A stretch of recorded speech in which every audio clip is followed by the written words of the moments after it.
Welcome to Evan's Legacy Financial Podcast. You know, there's a moment when staying costs more than leaving. Most people feel and stay and keep an exit. Burning the ships isn't about courage. It's about removing retreat so that forward is the only option. These conversations aren't about outcomes. They're about decisions that make going back impossible. This is Burn the Ships. Welcome again, everybody, to the Evans Legacy Financial Podcast, Burn the Ships series. This morning, I have Sandra Hernandez back with us from last season where we talked about her life. Sandra, good morning. How are you? Good morning, Jake. I'm doing great. How about Good, yourself? good. I'm doing awesome, man. I'm awesome. I'm so excited to have you back. Because we talked to, if anybody's listened to your story, you know, this isn't about immigration, it's not about career change, it's about pressure and what happens when life forces you to grow faster, than you actually planned. So you came to the United States at 15, no English, dreamed of being a surgeon, right? And then all of a sudden you got dropped a bomb. Family faced with stage 4 cancer. Survival became your priority, not ambition. And so working 2 jobs, carrying a full academic load, you were uncertain, right? That's correct. Kind of uncertain. Instead of retreating, you pivoted.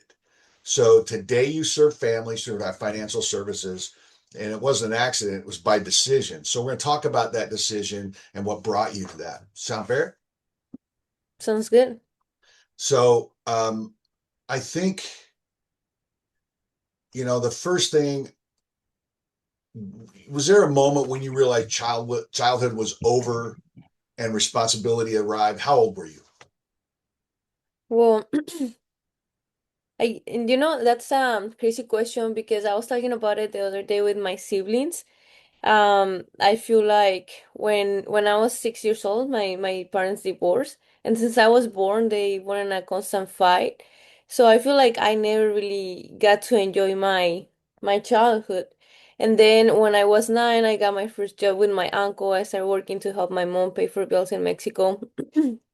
So I feel like I never really had a normal childhood, we can say. When I came to the United States and I met my amazing stepdad, I started going to school. I didn't have to work. I didn't have to worry about anything. So I feel like for the first time in my life, I had a childhood and I could be a kid again. Um, and then he got sick. So it's kind of like I feel like I was getting to come to the point where I was too comfortable. And then life said, you gotta get back to it. You gotta do something big in life. Then that's when he got sick, and I was already 18 years old. Um, but I think that's how it went.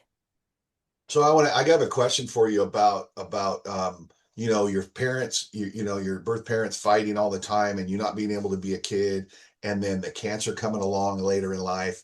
Um, did you ever feel resentment against the your birth parents or that cancer, or did you immediately turn it into resolve and push forward? I think for a time in my life I did. And that's when my stepdad got diagnosed with cancer when he passed away. I was mad at everyone and everything. I was like, at that time I got really away from God because I remember I'll pray so much and I was like I finally had a life and I was mad. So for a long time I'm like I just thought life was just hitting on us all the time. But then I got to realize that everything happens for a reason. And actually, I feel like I'm a really blessed person, me and my family.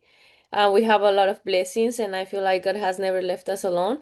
So, yeah, there was a time where I was mad for a little bit, and then I just snapped out of it. And I love God. I feel like I make out with him, we can say.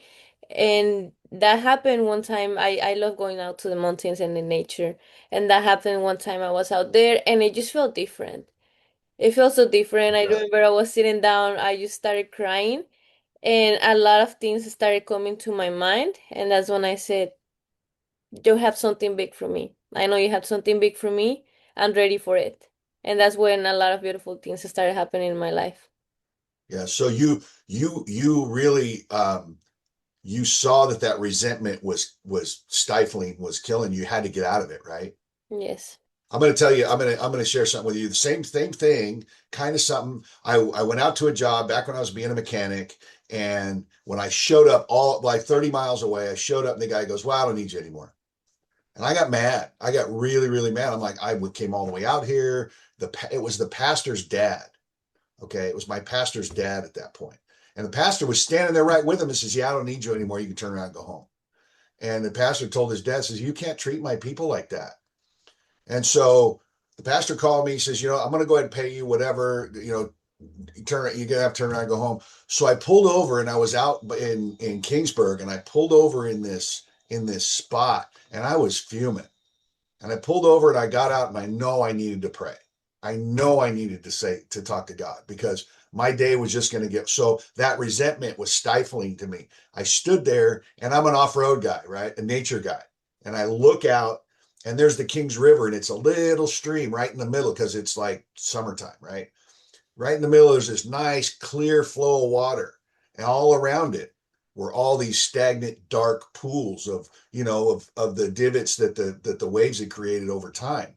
And I'm standing there, and the grass is up to my knees, and I'm feeling the nature, and it's like God put His hand on my shoulder, and He gave me a message. And He goes, "Where do you want to be down there? Do you want to be in one of those stagnant pools in the stench and the filth and just sit in that?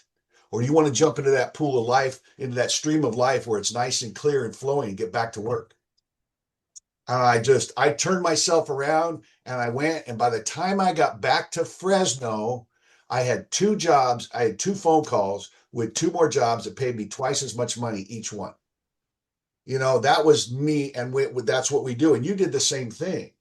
You decide you're going to turn to God. Yeah, that's what I did, and it's crazy because I was already doing this business. Something I was stuck, something wasn't working, it wasn't moving. And I remember I was 4 months into the business, making no money, running out of my savings, and I was like, I don't want to go back to a 9 to 5. Like, I really want to do this. And that's when I said, I know you had big things for me. I'm ready for it. And it's crazy because back then I had just started using social media, and literally like 2 days went by, and one of my videos got over 5 million views, and I started just exploding with work. It's crazy.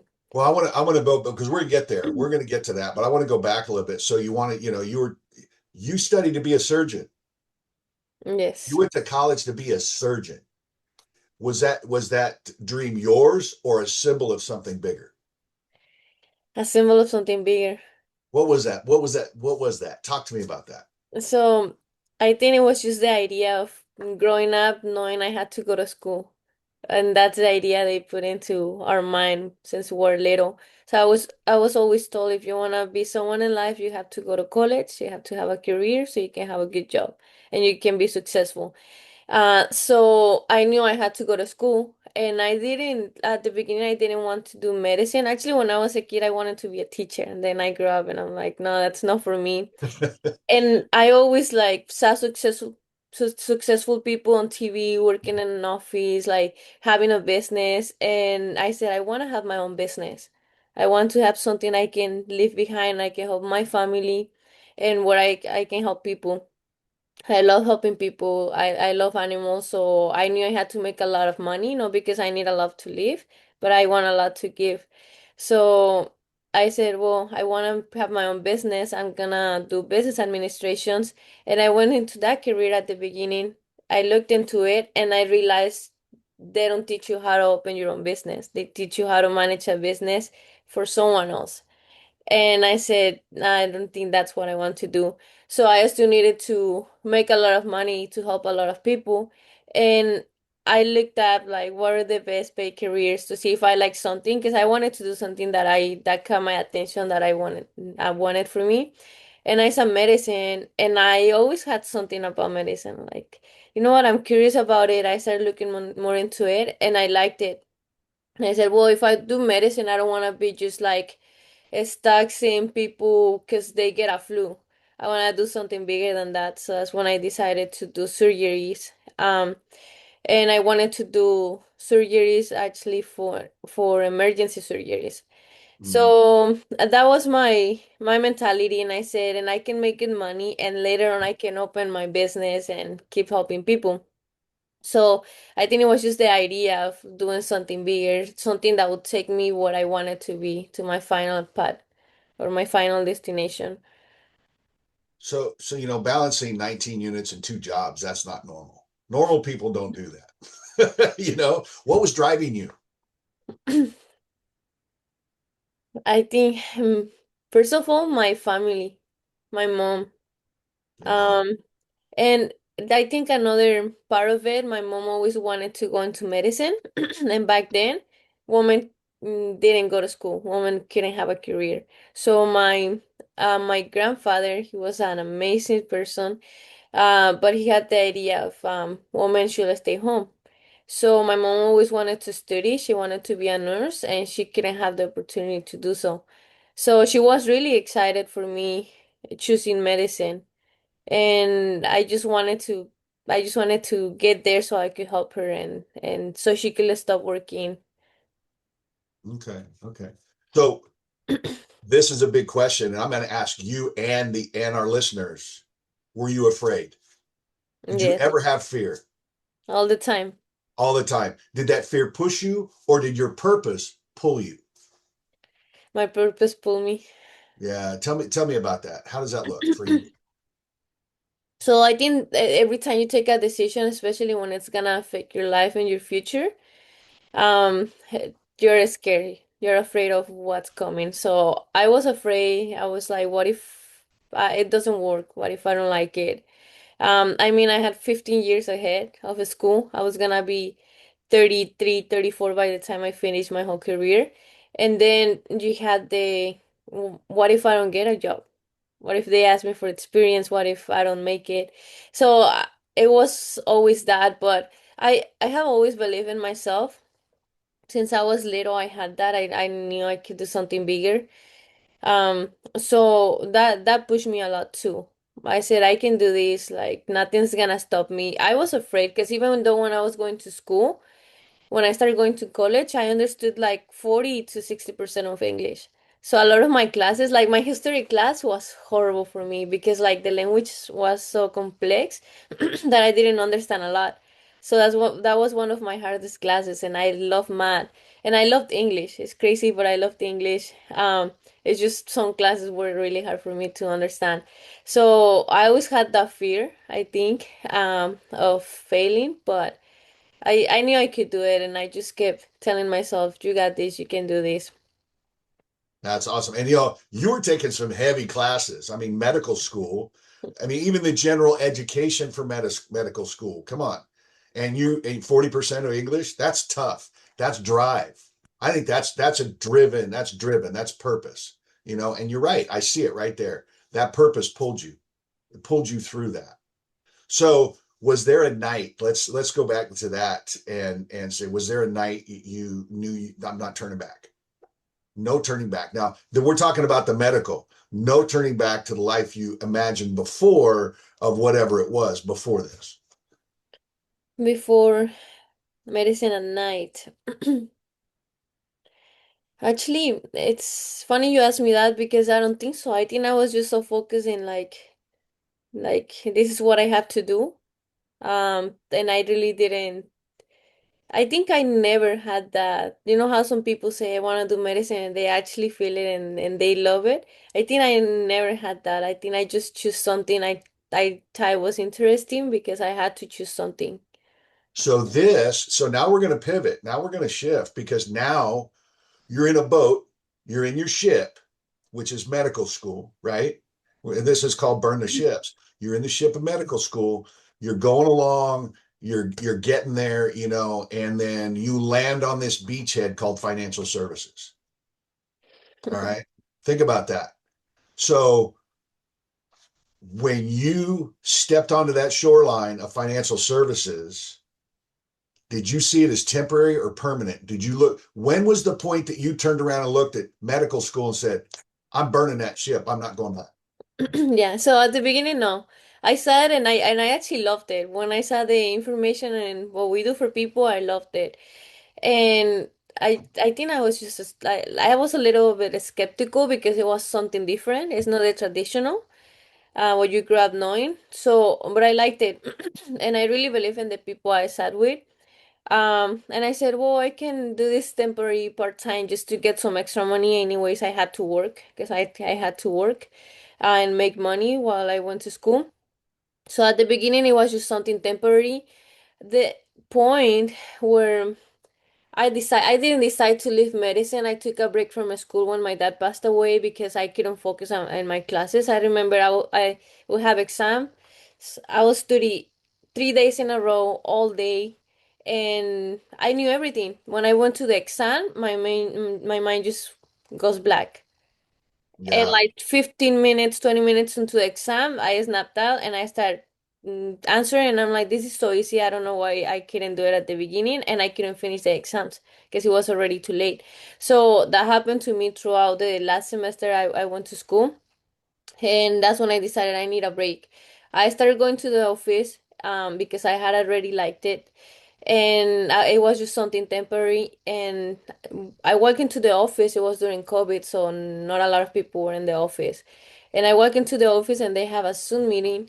It was back in the day. It was an academy, and they Hmm. had it for us. So it was just me and like another two people. And I saw these super successful doctors and in business were talking about medical or medicine. So he was a doctor and she was a nurse, I believe. So they were making over $400,000 annually in their careers. And she was talking about when I was in the medical field, I couldn't help people if they didn't have money. And when I came here, I realized I can help people even if they don't have a lot of money. And that hit me really hard because I always wanted to help people. I still love helping people. And I'm like, that sounds like me. That sounds like my story. And that day was just like a lot of, we can say, things that I heard. And then our CEO came in, Eric Olson, and he said, and he told us his story. He was a very he used to play football and he had a great opportunity. He went to convention, I believe, and he heard and Milet said, "Big decisions take you to big results." And he said that day he took a decision, and that had me thinking a lot. And I remember I said, "Big decisions take you to big results." You know, And I'm gonna say something. You talk about Eric Olson, and I'm just gonna just interject something about him really quick that people may not know because we haven't talked much about him. And he's the CEO of a okay, multi-billion-dollar company, right? He yes, started out, he started out in this business taking tolls off the bridge in the Bay Area. He was a toll guy. Worked in a toll booth. mm-hmm. Then he made that decision. So go ahead. I just wanted to clarify that this isn't about a guy who came from money, who's always had money. This is a guy who No, sat in a toll booth scraping and saving to go to the next to be in the next football game or to be a football star, whatever it was he wanted to do. But he made a decision one day and said, "Boom, this is what I'm gonna do," just like you did. yes, exactly. So that day I said, "This is what I'm doing." And that was the day. And I remember I talked to Fernando. He was my mentor at the time, and I told Fernando, and I think I was lying to myself too a little bit back then because I said, I'm just gonna take the next semester off and focus on this. And I remember he told me, if you're gonna do that, you better make it worth it. And I said, I will. But that day I will, because, and that was my thinking before. So when I talked, I had a conversation with myself and I said, this is what I'm doing. And I didn't tell nobody. I didn't tell my mom because my mom was really skeptical about me leaving college and doing something different. So I just like kept on doing it and I started showing up to the office every day. So that's when I said, I'm burning that ship. You Yeah, got that's rid of all. medical school. That's Yes, it. You're not I going did. back. No retreat, no surrender, no matter what life throws at you. You kept going forward. Yes. And I Uh, actually I was doing DoorDash and I quitted everything. I was making some that was my only we can say source of money and I stopped working and I just went in full time. okay. Okay. So what made you realize helping families could actually families financially could actually be as meaningful as medicine? Because I think it hits me personally because me and my family came from a different country looking for what we call the American dream. And my mom has spent years, she's been in this country for close to 15 years, and she never bought a home. She never built anything. She didn't even have a car when I came, and that's the story of a lot of families. I see a lot of families come to from getting away from their families to a different country, being on the by themselves on their own, and they never built anything, and they get to retirement age and they don't have anything, and they have to keep working. So that hit me really hard, and I'm like, our people need our help. They need to know how to plan. And it's not, a lot of people say, well, Latinos don't care for it. Latinos don't care for planning, but they do. Believe me, they do. They just don't know where to go, and and we're skeptical. They don't trust other people. So I said, I can help a lot of people here. Yeah, you know what's funny is if you think about it, if we go a little bit deeper, financial services help people, and wealth isn't just about money. It's about mindset, it's about health, it's about everything. And we look back at that right behind us as faith, family, finance, fitness, and fun. And the fitness part and the faith part, that's emotional and physical well-being. And that emotional and physical well-being helps people be healthier. That's And right. it helps people not have those diseases that you are going to have to treat. So you're really still, if you think about it, your mindset helps people the same way as the medical field would have, as you being a surgeon. But the difference is you're not having to go and cut people open to fix them.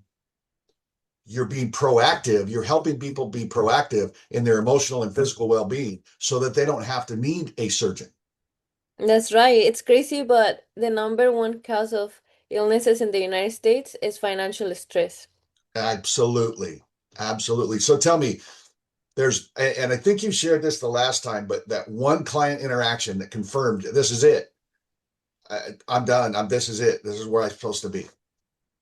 I actually it was I love all my clients. Like I Yeah. truly do. I love my clients. But Really, there had to be that pivotal moment to say, nope, that's it. This seals the deal for me. You know what I mean? yes. So I was on a Zoom, and I remember I was helping a family from North Carolina, because we can help in all 50 states. So I was helping a family from North Carolina, and they sat with me, and they at the end, when I finished helping them with everything, I delivered their plans for them and their kids. They said, Sandra, thank you so much. We were looking for something like this for so long. We were looking for a signal, and you came up. One of your videos, I used to post videos on social media. One of your videos came up, and there was something about you. I don't know why we've seen a lot of people. There was something about you that we said, that's the right person. And now we feel secure. We have our two little girls, and if something happens to us, mm, there is nothing for them. So thank you so much for helping us set something up. And they said so many nice things to me, beautiful things to me that day. And I said, man, this is what I want to do. That's the This feels good. reward. I'm doing the right That's thing. This feels good. that's the reward. You know what? I had I think we all do. We have the mindset. I mean, the money's great. Okay. Don't get me wrong. We get paid for what we do, but that's not the main reward. The main reward is when I used to be in real estate, it was the same thing. My main reward was not how much money I made on a deal. It was handing the people their keys to a new home or handing them that check from selling their home. You know what I mean? That was the reward. And the payment was just a bonus, you know. So I want to look back and I want to talk about pressure a little bit. And you had some hardship. You had a lot of hardship, coming to the country, no English, 15, going through college, not knowing much English. Would you remove any of that hardship if you could? No, I wouldn't. No. I thought about it a lot of times, and I'm the person that I am because of that. So I wouldn't change anything. And I want people to listen to this because I have the same thing. My background is way. I mean, I'm 63 years old and I've got some stuff too. And I sat on a park on a bench down in the Tower District one night about 10 o'clock, and these kids came by and it was in Santa Barbara. I was in Santa Barbara, college town, and these college kids come by and it was me and a friend of mine, and they says, "Hey, we have a question for you. you're older. And I'm like, whatever, you know. And they go, if you could go back when you're our age, is there anything that you would change? And I go, nope. Instantly, instantly, no. And I want the listeners to realize that going back and changing everything has a butterfly effect. You don't know who you're going to be, but I love who I am today. And if you're headed in a direction where you're not sure, talk it through with someone you trust, you know, and that's kind of what we do too. So, um, you had some adversity, and what did that build in you that if you went to a life of comfort and just had everything, what's the difference there? What did adversity build in you that comfort never could have? I'm gonna talk about something really. So I see a difference between me and my siblings too. Some of my siblings have careers. But I don't know, I feel like I always wanted something bigger. I was more hungry. And I think that was because I was having a conversation with them the other day. It's five of us. And I realized how different our childhood was. Like they were in the stage where my parents were happy and they love each other. So they were talking about things I never lived. And I'm like, I never saw that. I thought I was always this like ugly scenario. So um, I see the way they are great people, they're amazing people, but I feel like they're comfortable. They never like push them to actually do more. I went to live with my mom when my parents separated and was struggle financially a lot. My dad had a business, but they were in a constant fight, so my mom was always struggling with money. We're going from home to home. So I feel like that really affected me, and I used to tell my mom like one day I'm gonna buy you a big home, because of how I started struggling and asking other people. So I think that's one of the ways, and another big way that it affected me, we can say, or another scenario when I came to the United States, and I see people that were born here and they speak perfect language and have big opportunities, and they're comfortable. I don't know, they're in a 9 to 5, they're in a position where they're really so comfortable. And I'm like, man, we have the best opportunity and the best country, and they're so comfortable, and I just don't get it. I'm like, I tell people, um, what I think one of my qualities is I don't quit no matter what. I believe in Right. myself. But I see people that are really talented in every way. They're great speakers. They have, like they have everything and they're just comfortable. So, I have a guy, no names, and if he's listening, he knows who he is. And I've told him this before. And when I first came into the office here, I saw Paul Hart get up on stage, and I'm like, and I pictured this guy. I pictured this friend of mine. And I go, man, that's so and so, you know. But this guy, he goes, man, I just want my 9 to 5. I want to go to work, punch a clock, and come home. And I'm like, and he's felt the pressure, he's felt the adversity before, but he's felt so much of it that it's like there's an opportunity right here in front of you. And so I tell people, if you're listening, take the opportunity because it may not come back around. And a lot of people avoid that. And I think you'll agree with me here is that a lot of people avoid their calling because they never feel real pressure. Be thankful that you never had to feel real pressure, but look for that calling. And if you're in your calling and you're doing it, more power to you. God bless you. You know what I mean? So, Sandra, I want to ask you, if life hadn't forced you to pivot, would you have ever burned the ships? Would you have ever, if life hadn't forced you and shown you this beachhead of financial services, right? Because I think you met somebody and they led you in that direction, right? So if life had never had you pivot, would you have ever burned the ships of medical school, do you think? I don't think so. I really don't think Right? Right. So sometimes adversity, and you and I both, we know each other's story. And I think that, because we work together, and I think that that adversity is what fuels us, the fears. Do you still have fear? so. Yes, of course I do. We all have fear, but what do you do with that fear? You have to ignore it and keep going. It I, has you to. know, I always say fear is the catalyst that fuels my fire. Feels Fear with just that. pushes me towards Mhm. something, you know. It's like I'm in recovery, and I'm going to say this: am I getting closer to my next drink, or am I getting further away from my last one? Am I getting closer to, turning back to an old life, or am I getting further away from my old life, or getting closer to the life I want and deserve? You know what I mean? Yeah, I think So it, no, sorry. I think go it ahead. doesn't matter how successful you are and where you're at. You're always gonna have fear for something. So it's normal. It's something like I wouldn't get rid of because it's just part of life. It's part of us. Yep. It's face everything and rise, or fear everything and run. Mm-hmm.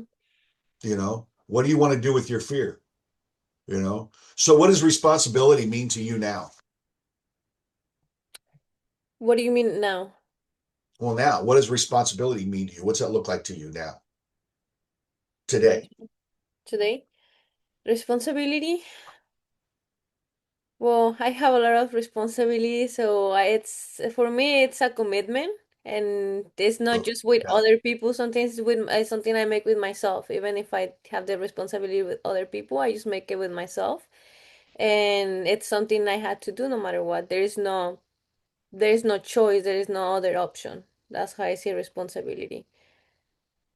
So I want to hit you with one that it will probably hit home with you, but how do you want young immigrants to see themselves when they hear your story? How do you want them to look at themselves when they see your story? I just think you can do whatever mm, you want to do. When I came here, I struggled a lot with the language, a lot. I couldn't. People usually learn how to, or they understand it first before they speak it. I couldn't understand for some reason. Like it was really hard for me to understand. So, and I see young people come in and they never learn because they're embarrassed. So I just say like, if you really want to do it, you can achieve anything you want. Like I came in. I didn't have the same opportunities at the beginning. It took me a few years to even get a work permit. So you can do whatever, like there are so many resources, you just have to look for it and you just have to keep going and keep going and keep looking until you find it. You can't just like give up and feel sorry for yourself like, oh, I don't have the same opportunities. No, like we have great opportunities. You just gotta keep looking and Prime, don't give up. yeah, prime example was, and I think I've talked about this before, is we went to a convention recently, and we've got some of the guys, the heavy hitters, the leaders, and the MVPs, and the president, CEO, all those guys, and they're walking down the aisle by me, you know, and that's an opportunity to step out and introduce myself and say, hey, because I'm trying to get some of them on the show, and I have had one so far, but it's like, if I don't take that opportunity, I don't get to be a voice and get that voice out to my audience, your audience, because they're going to listen to you and they're going to want to hear more.